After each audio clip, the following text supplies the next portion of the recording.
Estamos de volta aqui com a segunda parte da nossa aula sobre Foucault, a verdade e as formas jurídicas, aqui no curso popular, preparatório, concurso da Defensoria Pública do Estado de São Paulo. A gente falou na primeira parte, fiz uma introdução, falamos na conferência 1, 2 e 3. Agora vamos falar da 4 e da 5. O tema que a gente vai tratar é mais parecido com aquele cobrado nas provas anteriores, onde o livro objeto do edital era objear e punir. Vamos falar da sociedade disciplinar e panoptismo. Vou tentar fazer um jogo mais rápido com vocês aqui. A primeira aula acho que foi um pouquinho mais maçante, o final e tal, mas agora a gente vai terminar com chave de ouro. Acredito que... Tenho que acreditar, porque eu estou dando aula de Foucault também, que alguma questão de Foucault vai cair nessa prova, e se cair eu vou ter falado aqui sem falsa modéstia, eu vou ter falado aqui no curso popular. Que a gente, Claro que eu queria ter um pouco mais de tempo para a gente poder aprofundar em alguns outros temas, Mas vamos na nossa tocada aí. A gente está já no item 4.10, Como eu coloquei no material aqui, o 4.10. Eu coloco embaixo aí da conferência, que a gente vai seguindo a ordem do edital, 4.10 a 4.13. A gente vai falar desses itens na conferência 4 e 5. Na 5 também a gente fala, acho que do último item, 4.14, se não me engano. Começa falando de sociedade disciplinar. O que é sociedade disciplinar? É aquela sociedade que surgiu com a reorganização do sistema judiciário e penal nos diferentes países da Europa e do mundo. Fins do século XVIII, começo do século XIX. Aqui a gente já passou desse segundo nascimento do inquérito, que aconteceu a partir do século XIII na Europa. Passamos o Renascimento, já estamos... Agora vamos falar de uma outra forma de saber poder, que é o exame, e que está inserida na lógica da sociedade disciplinar. Tá? Historicamente, fim do século XVIII e início do século XIX. Em que consistiram essas transformações no sistema penal? Tá? Reelaboração teórica da lei penal. A infração deixa de ter relação com uma falta moral ou religiosa. Lembra que na aula passada eu relacionei a noção de infração com a de pecado um pouco. Aqui vai ter esse desligamento. Só poderá haver crime se houver uma lei previamente estabelecida pelo legislativo, o princípio da legalidade. Aqui a gente está falando daquilo que Foucault chama de... ele não coloca nesse texto, na verdade, as formas jurídicas, mas ele coloca no Vigiar e Punir, que é a reforma humanista do direito penal, ou a reforma penal do século XVIII. E cita Beccaria, que ele cita Beccaria também, que é o principal expoente dessa mudança, nessa transformação, é o principal autor dessa transformação do sistema penal. O que essa primeira transformação quer dizer? Que para existir um crime tem que existir uma lei anterior. Não dá para se falar em crime se a conduta tiver ferido uma lei religiosa, por exemplo. Não. Além disso, a lei penal deve representar o que é útil para a sociedade.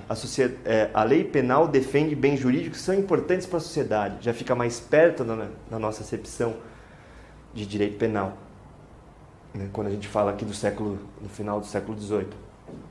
Não é a positivação de uma lei religiosa, moral ou natural. É uma lei que busca defender aquilo que é útil para a sociedade. Terceira característica, a lei penal deve conter uma definição clara e simples de crime. Primeiro, o princípio da legalidade. Tem que ter uma lei anterior para que exista crime. E essa lei deve ser clara e simples. Surge também uma nova definição de criminoso. O criminoso é aquele que perturba a sociedade, é o inimigo social interno, pois rompe com o pacto social. Aqui fala rapidinho de Rousseau. Rousseau, idealizador da teoria do contrato social. Em tese, em suma, o que ele diz? Que as pessoas se unem, aderem à vontade uma da outra, assinam um contrato dizendo que vão transferir uma parte do poder ou da sua liberdade para um soberano. E esse soberano vai gerir a sociedade. Sendo assim, a gente assinaria esse contrato avalizando essas regras que o soberano impõe para que mantenha a coesão social. Quando essa noção de criminoso que a gente está falando do século XVIII é justamente isso. Aquele que comete um crime rompe com esse pacto. Então, é um inimigo da sociedade. Mais ou menos isso, tá? O objetivo, né, do direito penal é a defesa social. Portanto, a lei penal deve reparar o mal causado, impedir que males semelhantes aconteçam novamente. Daí eu coloquei aqui Beccaria, Bentham, Bissot, são os teóricos que Foucault cita aqui nessa quarta conferência. Tá?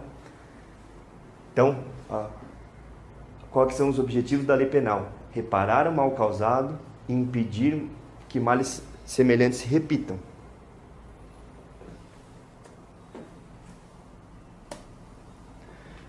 Quais seriam as formas de punição possível?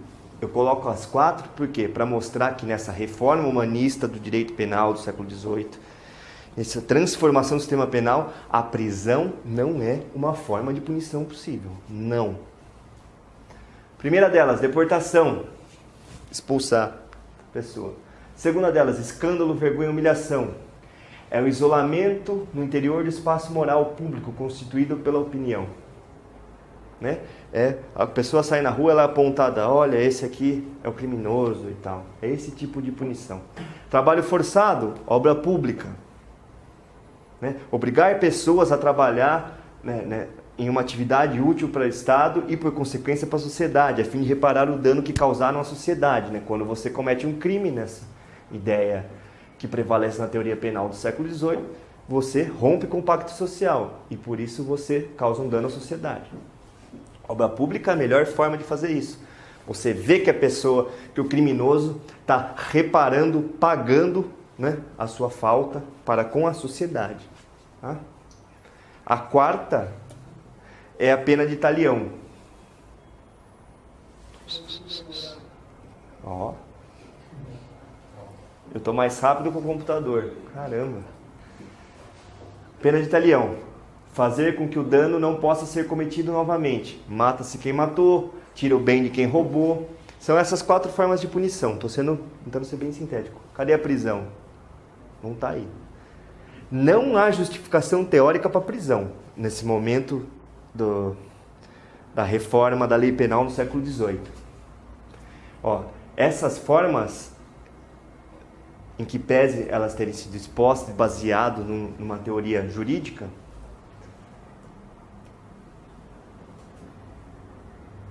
será que volta?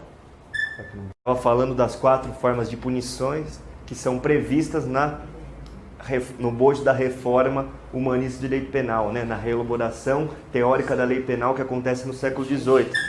E o projetor? Cancelou? Já cancelei. Vamos voltar então. Vai. Qualquer coisa continua aqui, a gente vai... Porque vocês também têm acesso. Voltando aqui para a nossa aula, falando da quarta conferência aqui do livro de Foucault, A Verdade e as Formas Jurídicas. A gente está falando das formas de punição e a prisão não está dentro delas, certo? Essas formas de punição, né, propostas pela reforma penal do século XVIII, foram substituídas por uma pena bem curiosa, que não pertencia a esse projeto, que é a prisão, que surge no início do século XIX como uma instituição de fato e sem justificação teórica. Não existia um respaldo teórico ou alguma doutrina, vamos dizer assim, do direito penal que defendesse a prisão como forma de punição. Eram essas 4 que eu passei para vocês. Né? Mas mesmo assim, foi ela que colonizou, né, a repressão penal a partir do século XIX. Ela vai, claro, né, posteriormente, no século XVIII, depois do século XIX, a legislação penal vai mudar aquela busca pela utilidade social e vai procurar ajustar-se ao indivíduo. A penalidade tem em vista menos a defesa geral da sociedade, que é aquela ideia de Rousseau, do pacto, né, do contrato social, que a reforma psicológica e moral das atitudes dos comportamentos dos indivíduos. Surge então, no âmbito da criminologia e da penalidade, a noção de periculosidade. O indivíduo deve ser considerado ao nível das virtualidades do seu comportamento. O que se busca é corrigir o comportamento do indivíduo. A gente vai ver que aqui o que importa é menos o ato que ele pratica e mais como é seu comportamento. E a pena de prisão seria uma forma de você corrigir o comportamento dessas pessoas, se adequarem aos padrões, né, exigidos pela conjuntura política e econômica do século XIX. Não se consideram, né, para a aplicação da pena os atos, mas o comportamento. Para assegurar esse completo controle do comportamento dos indivíduos, defende-se que a instituição penal não pode mais estar inteiramente na mão de um poder autônomo como o judiciário. O que isso acontece? Você tira o controle penal só do poder judiciário e você, né, transforma passa essa vigilância também para a polícia. Então, a polícia e outras instituições laterais à justiça acabam formando essa rede de instituições de vigilância e correção.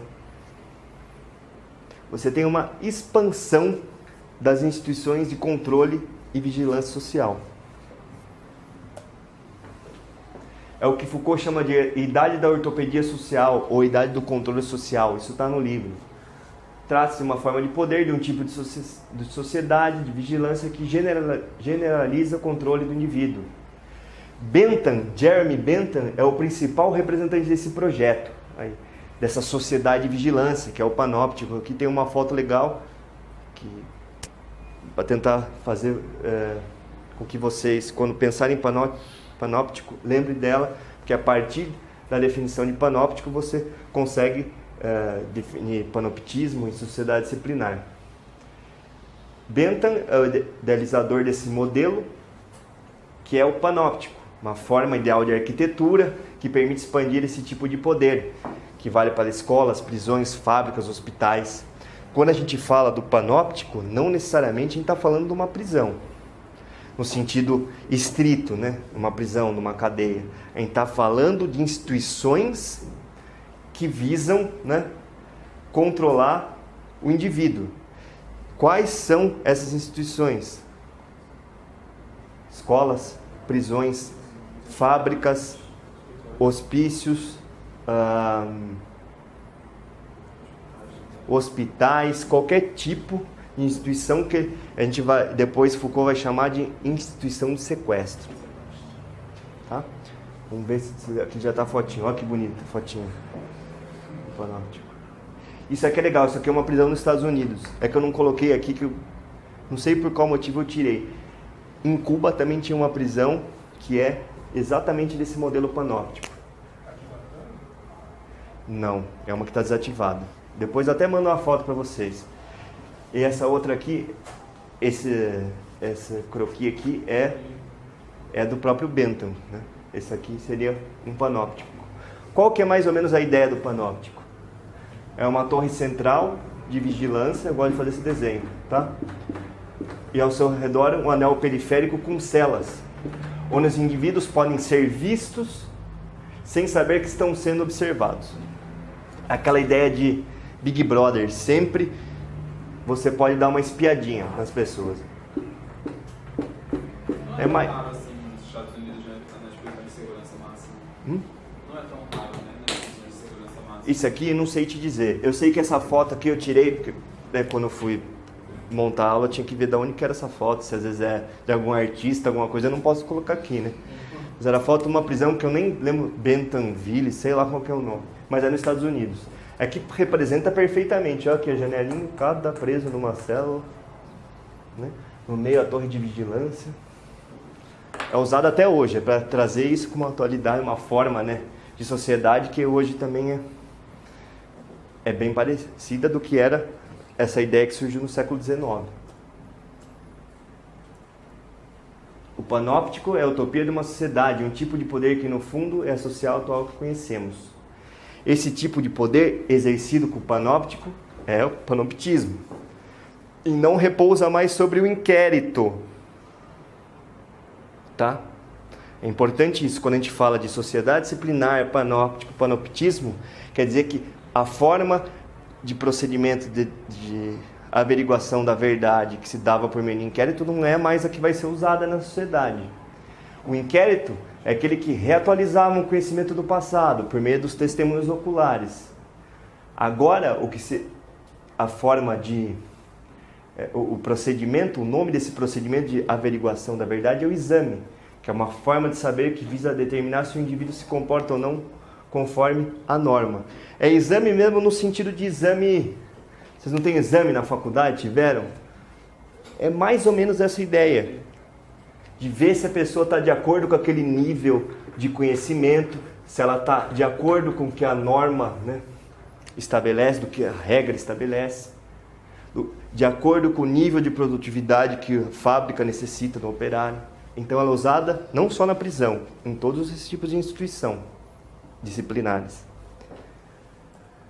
Panoptismo é um tipo de poder que se exerce sobre os indivíduos em forma de vigilância individual e contínua, em forma de controle de punição e recompensa, em forma de correção. Visa a transformação e formação dos indivíduos em função de determinada regra. Quando se fala de vigilância, controle ou correção, vocês têm que lembrar do panóptico. Esse é o triplo aspecto do panoptismo. São também as características de relações de poder numa sociedade do tipo disciplinar, na nossa sociedade atual, segundo Foucault.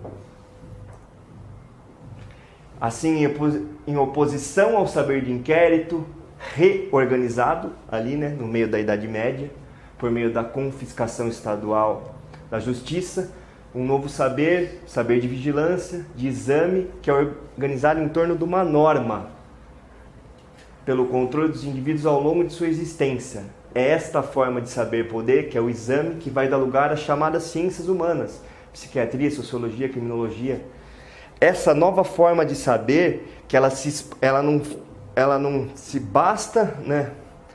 Ela não fica restrita a um procedimento judiciário para obtenção da verdade. Ela se expande para os demais domínios de práticas sociais.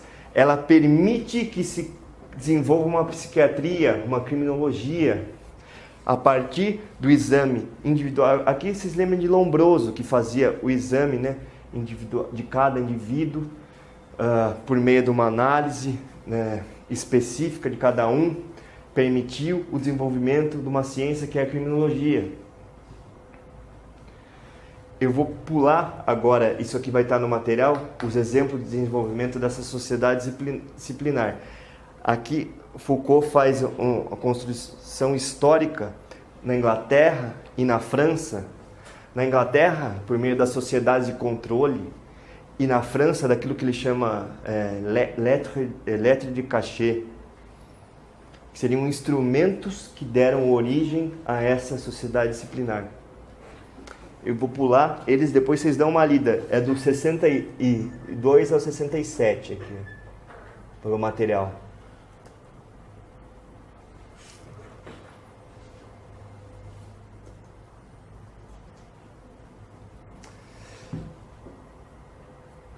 Aqui, e já, né, adiantando para a conclusão, daí eu volto para explicar aquilo que eu quero dizer quando escrevi isso para vocês. A origem da sociedade disciplinar se deveu a essa nova distribuição espacial e social da riqueza, industrial e agrícola, que tornou necessária novas formas de controle social no fim do século XVIII. A sociedade disciplinar, a origem dela, por exemplo, na Inglaterra existiam sociedades que eram constituídas pela pequena burguesia, né? Não pela classe mais alta, que era para controlar a conduta dos indivíduos, mas por quê? Porque a lei era muito sanguinária. Então, por meio dessas sociedades formadas pela pequena burguesia, as pessoas controlavam seus comportamentos e se furtavam da aplicação da lei estatal. Depois de um determinado processo, a grande burguesia, daí os detentores do poder, se apossaram desses mecanismos, tá? E continuaram o controle desses indivíduos. Mas por quê? Aí não para fugir da aplicação da lei, porque se tem uma expansão da sociedade industrial, do comércio, ou seja, com a Revolução Industrial, há um excesso de produção. Quando você tem um excesso de produção, você necessita o quê? De depósitos para guardar as mercadorias. E quando você produz muita mercadoria, você tem que vendê-las. Para você vendê-las, você precisa de transportes. Então, a população mais baixa ficava em contato com essa riqueza produzida pelos burgueses. E para ter um maior controle dessa população, eles se apropriaram dessas sociedades de controle, e daí aquilo que passou a ser um controle para se fugir da aplicação da lei do Estado era justamente um controle para se impedir que não se cumprisse a lei do Estado. Na França, de forma um pouco diferente da Inglaterra, mas também com as suas semelhanças, você teve uma maior divisão da propriedade, você teve a distribuição espacial de uma forma mais fragmentarizada, ou seja,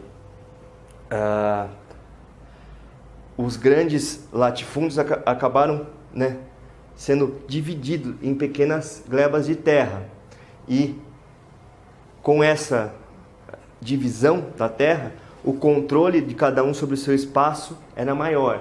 E como a necessidade de controle era maior, era necessário que existisse um controle social maior. E assim foi se expandindo esses instrumentos, essas instituições, essa forma de poder que dá origem à sociedade disciplinar. Tá? Próximo, alguma dúvida? Alguém?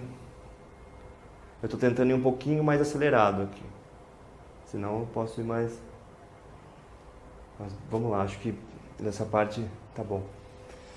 4.10 a 4.14, né? Conferência 5, que é a última desse livro, A Verdade e as Formas Jurídicas. Teoria do Direito Penal do século XVIII contra o panoptismo. A teoria do século XVIII, de qual Beccaria é um dos representantes, se baseia, que eu falei, num legalismo, tá? No entendimento de que a punição tem por função reparar e prevenir, reparar o dano à sociedade e prevenir outros danos.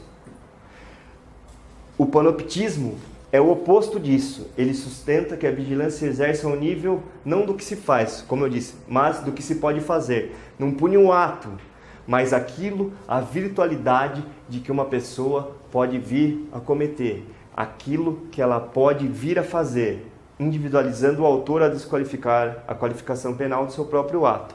Não importa o crime que você cometeu, o que importa é que seu comportamento esteja de acordo com a norma.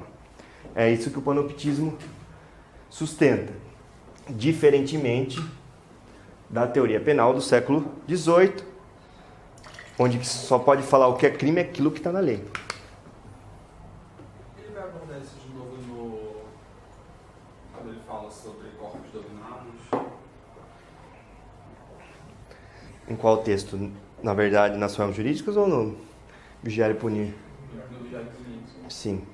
É que ele começa falando, né, do controle dos corpos e daí do suplício, né, que é uma pena mais corpórea, impingida diretamente no corpo, ao passo que a prisão, ela reflete num comportamento, mas ela não é impingida diretamente, fisicamente no corpo. É nessa forma de controle de corpos que Foucault trabalha.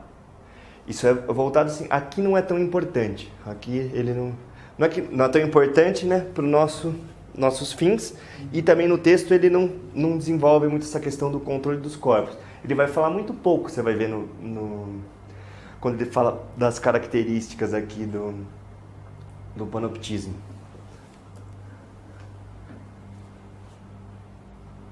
O panoptismo, com a retomada dos mecanismos populares pelo poder central a partir do século XVIII, vai ofuscar toda a prática, até certo ponto, toda a teoria do direito vigente, ou seja, aquilo, né, que se entendia por direito é ocupado pelo que o panoptismo defende.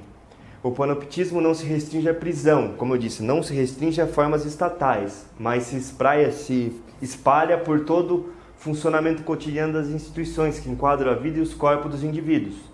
Instituições de sequestro, que eu chamei, fábrica, escola, orfanato, hospital. Aqui é para dizer que, quando a gente fala de panoptismo ou instituição de sequestro, não é para se pensar necessariamente na prisão. A prisão é a instituição por excelência do panoptismo, mas uma fábrica, uma escola, um orfanato, um hospital funcionam, né, com a mesma lógica que a prisão, que é o controle dos indivíduos. Foucault afirma que, independentemente de serem essas instituições estatais ou não, o que se vê formar uma espécie de rede institucional de sequestro, que é intraestatal, e no interior da qual a existência encontra-se aprisionada. O que ele quer dizer com isso aqui? Quando a gente lê o Vigiar e Punir, acho que no livro 4, no último livro,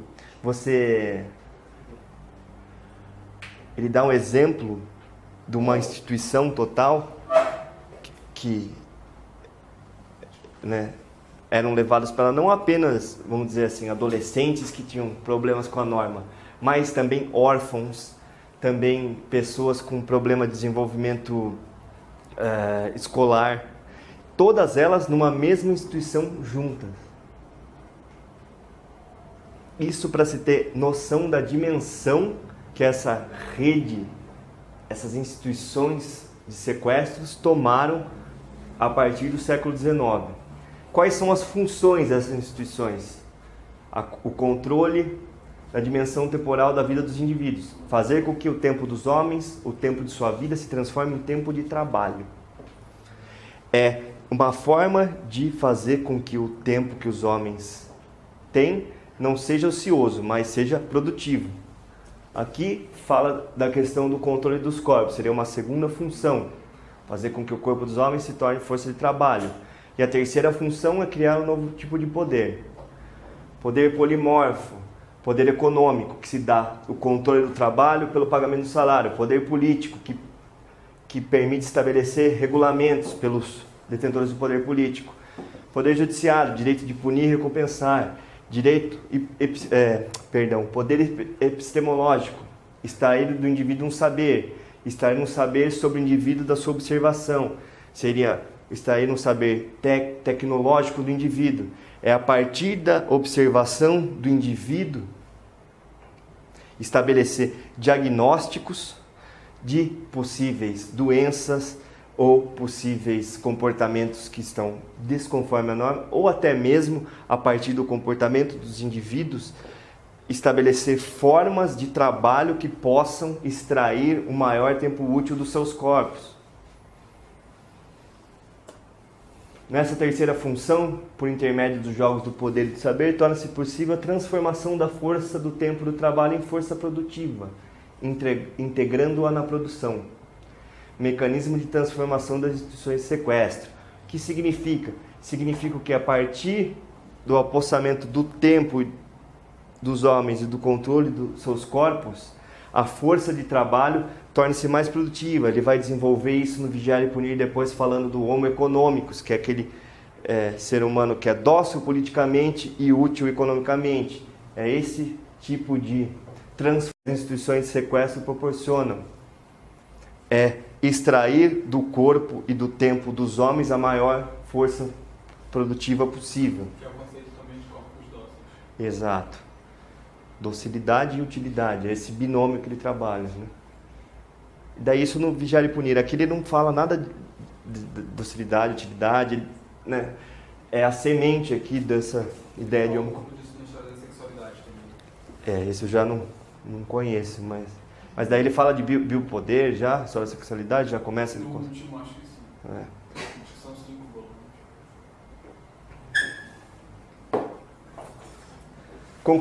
Conclusões possíveis. E estamos acabando aqui a aula. A prisão se impôs porque ela era a forma exemplar, simbólica de todas as instituições de sequestro criadas no século XIX. Não era a única, mas era a principal. Porque, apesar de semelhante às instituições de sequestro, e por isso aceita, é reservada apenas àqueles que cometeram uma falta. Quer dizer, só vai para a prisão aquele que cometeu uma falta. Mas a prisão, por ser semelhante às demais instituições, a uma fábrica, a um hospital, ela deve ser aceita pela sociedade. Por isso que ela tem esse espaço, né, privilegiado no tocante às instituições de sequestro. Daí, a segunda e terceira é mais um diálogo que ele faz com o marxismo. Eu não acho que vai ter algum tipo de cobrança desse na prova, mas enfim, diz que o trabalho não é a essência concreta do homem. O trabalho não é uma necessidade natural. O homem nasceu para trabalhar. Não. Essa é uma imposição. É preciso que exista uma trama de poder político, microscópico, subpoder para ligar a existência do homem ao aparelho de produção, permitindo assim o sobrelucro. O homem precisa trabalhar por uma questão de imposição da nossa sociedade, mais ou menos isso quer dizer, e a partir dessas instituições de sequestro que estão ligadas ao aparelho de produção, possibilitam o que ele chama de sobrelucro, a mesma coisa que mais-valia do detentor do capital. Mais ou menos isso. O trabalho não é algo inerente ao homem, é algo externo ao homem. Por isso que